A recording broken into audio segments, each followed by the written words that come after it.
Hi guys, this is Katie Shorey with Songwriters Vantage. We are here at the Musicians Institute at the Independent Music Conference thanks to our friend Noel Ramos who put this all together.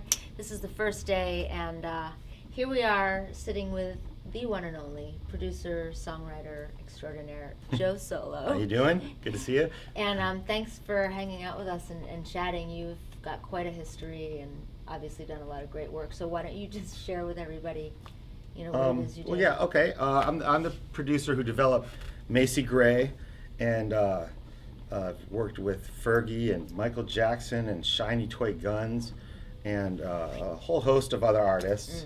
And I've helped a lot of other people become successful in the music industry. And I just recently founded a new business called the Music Success Workshop, where I go and do private career coaching and weekend workshops touring all over the country. Great. It's actually sponsored by Gibson Guitars, helping people to accelerate their careers, maybe bypass several years of mistakes. They can learn from mistakes I made or that I observed in my colleagues, and get things that you've learned, tips that you've picked up along the way. Tips, stories, things I've learned, and then also I try and help people get a music business mentality and help design a very specific career path for them, because everyone's situation is unique. Right. Between the producing and the songwriting, and I occasionally compose for film and TV, and the Music Success Workshop, that pretty much keeps me busy. I would imagine so. Yeah. And it means that you enjoy music, Yeah, well, been doing it forever. That's what I mean, you're making money and doing what you love to do, which is great, right?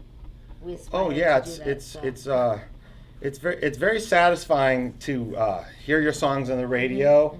I got a great story about Please share with us the story. Like the first time I heard a song of mine on the radio blasting out of a car that had a couple of cute girls in it pulling up next to me. This was back when I was a single guy, and I couldn't resist, and I rolled down the window and I'm like, "Hey, I wrote that song," and they were like, "Really?" And I was like, "Yeah." They believed you.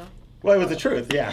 No, but I'm joking. But yeah, That's awesome. That was a real exciting What moment, song though. Was that? It was a song called "Sweet Baby" that Macy did. I should go, but they don't know what we got, baby. It was a single on her second record. Okay, I think I remember this. This was probably back in like 2002. There was a big MTV video. Had kids playing football on the beach. And the song went to number 11. So I'm not a top 10 songwriter. I'm a top 11 songwriter. Get off the stage. And but that was a real exciting moment. That's really neat. What was your history of writing to get to this point where you got the song on the radio? I started writing when I was a little kid, and my material was absolutely awful. In fact, sometimes in my workshops, I'll play recordings of that and not tell people that it's me, and then I'll explain to them that person became, a platinum writer-producer, and that if that guy was able to go from this point of, complete musical dreck to being, I love it though. That's being a seasoned pro, That's great. then anybody can. Wow. But they got to know what they're doing, and they've got to have the fire in the belly to do it. Yeah. And there it is. So about those workshops, like how would people? We'll ask for your site at the end. Do you have a website where they sign up for different shop? Like what is? They go to joesolo.com and you learn about all this stuff. Like how does it work? Are there certain days of the year that you have these workshops, and kind of like talk us through maybe what an experience would be there? Okay, well, we'll book it in different cities all over North America, and all that information is posted on the website. And then, so hopefully, if you live near one of these cities, you can come and sign up and register for it. And they're 2 days, 8 hours each. And what I do is there's certain basic things we cover, but I try and get a feel for what kind of people are in the room. Is it mostly songwriters or artists or producers? Get a feel for the room and get a feel for what people really want to know, and then sort of custom design what I have to say to that room that day, and we treat it more like a conversation than a lecture, so people can chime in right away with questions, and I play before and afters, maybe songs that were demos. The befores will be demos that were given to me, and then I'll play, what I did for the fully produced version.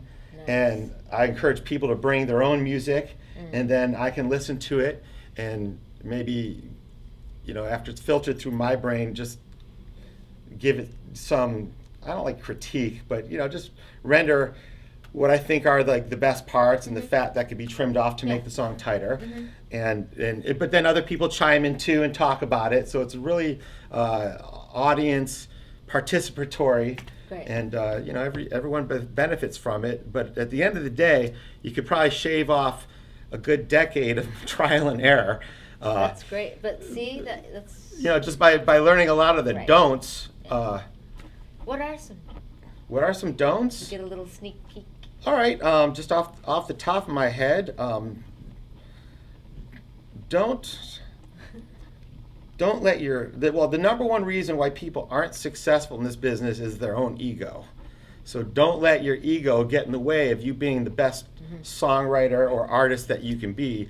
And that means you've got to be like really honest with yourself and with the feedback that you get from other people.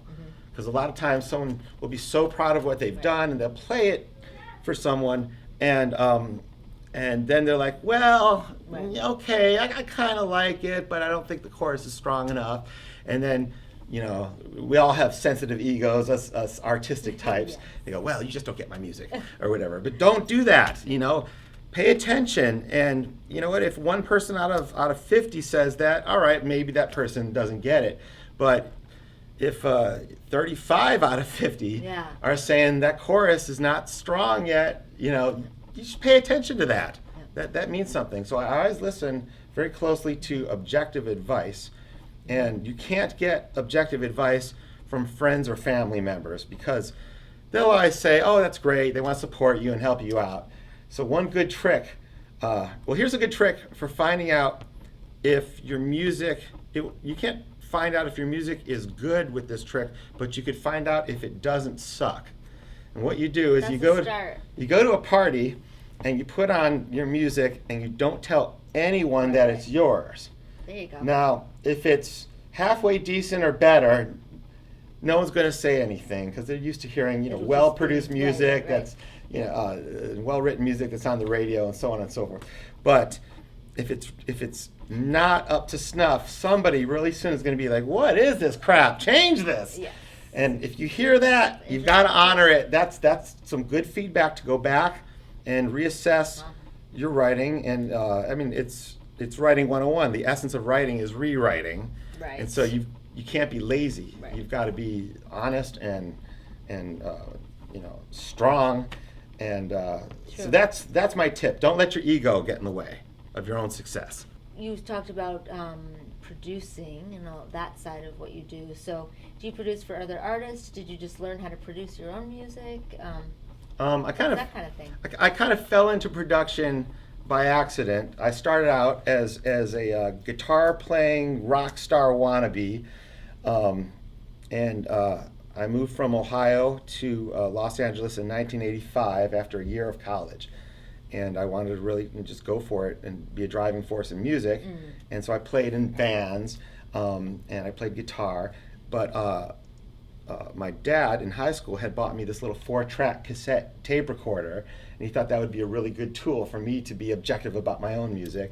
And with that, I kind of fell in love with recording, and eventually that little 4-track became an 8-track. Eventually, ADATs came out, which were these, digital 8 tracks. And so you could have a whole bank of those and sync them all up with one wire. So all of a sudden I had like 24 tracks. Hey, great. And I'd get a big mixing console and, keep developing my studio and my producing chops from there. I would write and produce with anyone and everyone, bands, artists, any style. I do mobile recordings at bands' rehearsal studios, where I'd take the studio down, drive it over to a rehearsal studio, set it up, and we'd record there. And I'd go down to the ocean and record my own sound effects with the waves crashing on the sand. I love and that. go to the airport, and the planes would be flying right over where they land. Get anything I could get my ears on, I'd record. That's and I great. started charging for it. And at a certain and I started developing Macy Gray in '85 at the same time. How did you meet her? How'd that happen? She was working at a place called the Beverly Hills. What was it called? Beverly Hills Diner on Beverly Drive, and she was a cashier there. And at the time, I had like the long hairdo, and when I was paying my bill, she asked, "Hey, are you a guitarist?" And I'm like, "Yeah." And she's like, "Well, I'm a singer, and if you could write songs, I'd like to write some songs with you." Like, just out of the blue like that. And I was like, "Sure, that'd be great." So we Fun. exchanged numbers, and the next day we got together, and I heard her voice, and like within 5 seconds, I was just like, "I love it. Yeah.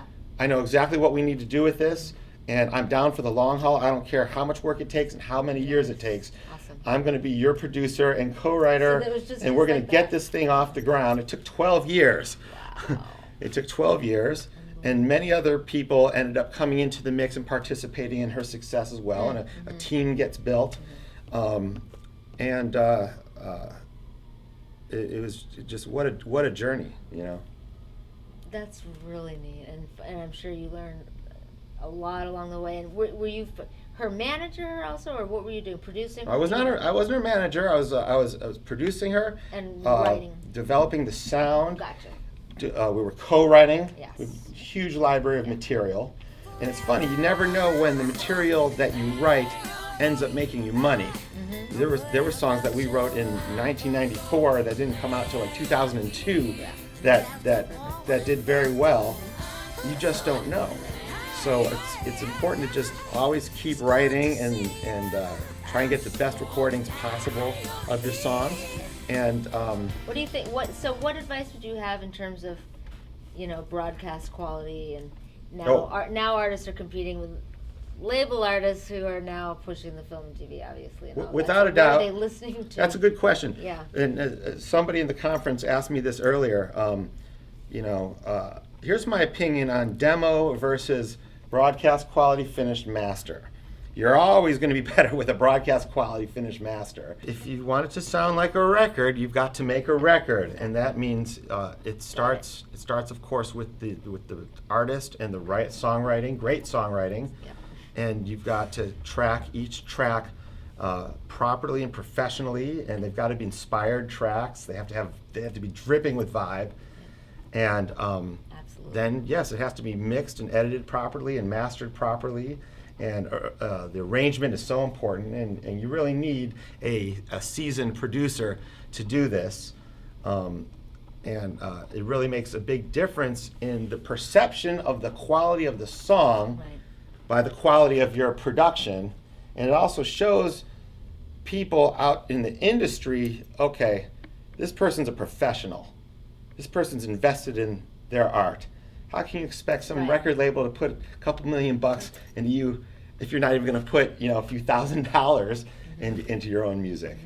That being said, if you don't have the kind of budget you need for a seasoned producer, I suggest going with instead of like a halfway, somewhat produced demo, I suggest going with the cheapest, jankiest, most podunk demo you can make. Make it with your iPhone and cut your song live with one guitar and a vocal and do it with your iPhone or something like that.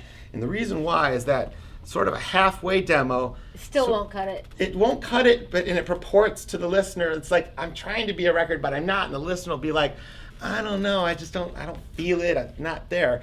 But Right. a janky, trashy know, demo, it's it's just a scratch pad that shows the song. And yeah, they know it's not trying to be a record, and nobody will misunderstand that. But where the level of the competition is, what publishers are used to hearing when people are like trying to play songs with artists, are broadcast quality finished masters. That's what they're hearing all day long. So if you want to be, a national or international level Class A songwriter, the representation of your music should be at that level or darn close to it. Yeah. Absolutely. So, do you have any, stories that stick out to you, or? Oh God, fun tons. things to share? But I'll tell you in general, one thing that I really love about this business is that it puts me in contact with so many cool things. I remember once I was speaking at a Quincy Jones charity event, and this guy named Andrew Young, who was Martin Luther King's right arm, was there. Wow. He also was like the mayor of Atlanta and a big civil rights activist. And so I got to shake his hand and be like 2 handshakes away from Martin Luther King. How cool is that? Wow. I remember when I was the musical director for Michael Jackson's 45th birthday party, just being on the Neverland Ranch How did that for a happen? weekend. There was another music industry charity called Oneness that's all about racial unity through music that Michael was a big part of, and I was a part of that too. And through that connection and that relationship, I got to do this thing. And I remember hanging out on the ranch. There's a whole zoo section, and I'm talking to some people, and all of a sudden there's this slimy, wet thing licking my neck. Awesome. And I turn around, and it was one of Michael's llamas that had walked up to me and just started licking me on the neck. And I love llamas. You do all kinds of different genres of music? I do good. I As like long that. as the artist and the songwriting is good, doesn't matter whether it's pop, rock, hip hop. Yeah. I've dabbled in country. I would not call myself a country producer like a real country producer is. But it's got to start out with great songwriting, and all the production in the world that I could put on something is not going to save a poorly written song. So it really starts with there. You have to have a lyric that has universal appeal. It's something that is a different take on what everybody can relate to. That's what you want to do with your lyrics. Find a different angle or a different twist on something that speaks to all human beings. Yeah. And that's a good way to really Yeah. move people and tap into them here.